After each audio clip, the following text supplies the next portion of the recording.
Stella Who, written by LM Wasylciw and narrated by Jack Wynters. Prologue. Who are they, the nameless, the faceless, those of the faceless tribe, they with their vanquished voices who say in the street, "Can you spare some change? Only $1," keeping the old adage alive. High above the earth, far beyond the heavy lid of grey clouds, the solar system did a celestial dance, performing a rare alignment, making a paradigm shift that would affect the most unsuspecting of people. Chapter 1. Stella pitched a piece of trash into the old oil barrel.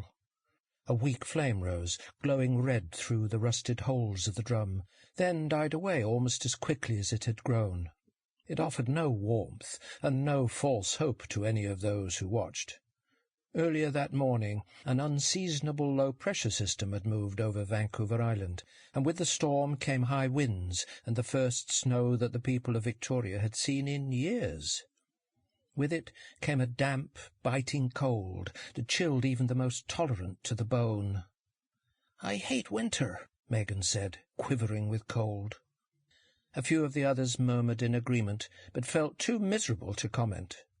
They stood huddled together, shivering, shoulder to shoulder, in a tiny circle, gazing inquisitively into the metal barrel, as if seeking answers to questions that had never been asked. In the distance could be heard the muffled sounds of Christmas.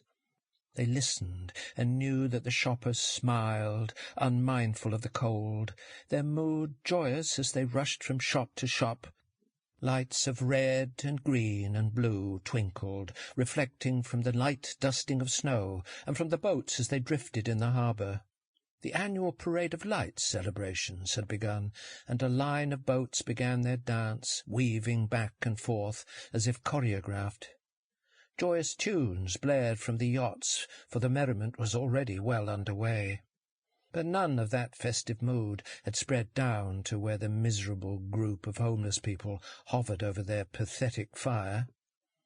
They generally tried to avoid congregating in large numbers, for that brought public attention their way, reminding the councillors and the residents of Victoria that their numbers were growing.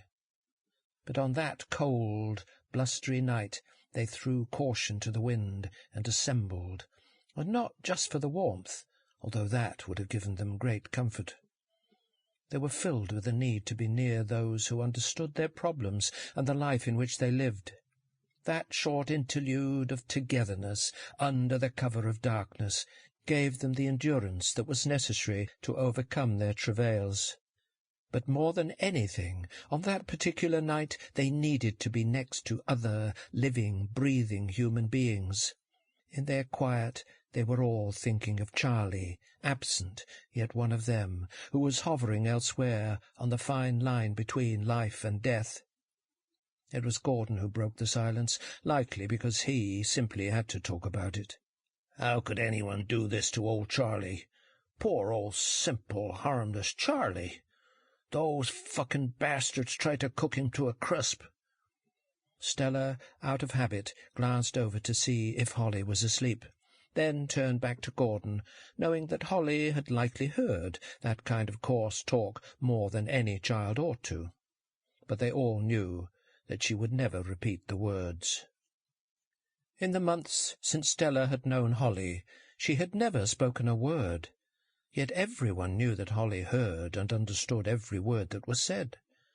Stella gazed at the weak fire, having decided to ignore Gordon's coarse language, knowing that he needed to vent his anger. In all likelihood Holly was sound asleep anyway, and for some strange reason she never seemed to be as bothered about the cold as the rest of them.